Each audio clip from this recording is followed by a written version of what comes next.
কেন আসছো এখানে? আমার বিয়ে ভাঙতে? হুম? তুমি কি মনে করছো আমি আমার বাবার কথা অমান্য করে তোমার মতো একটা ছেলের সাথে চলে যাব? কি বলছো এগুলো? এটা চলো না। তুমি কি ভাবো সারাদিন বন্ধু বান্ধবের সাথে এখানে সেখানে ঘোরাফেরা করা, মেয়েদের পিছনে ঘুর ঘুর করা, এটাই জীবন? এটা বাস্তবতা না। ওকে ভালোবাসি দিবা। আমি বাসি না। কি বলছো?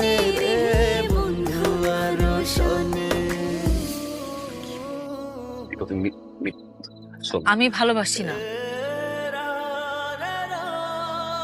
আমি যেন তোমাকে আর আমাদের এই বাড়ির আশেপাশে না দেখি।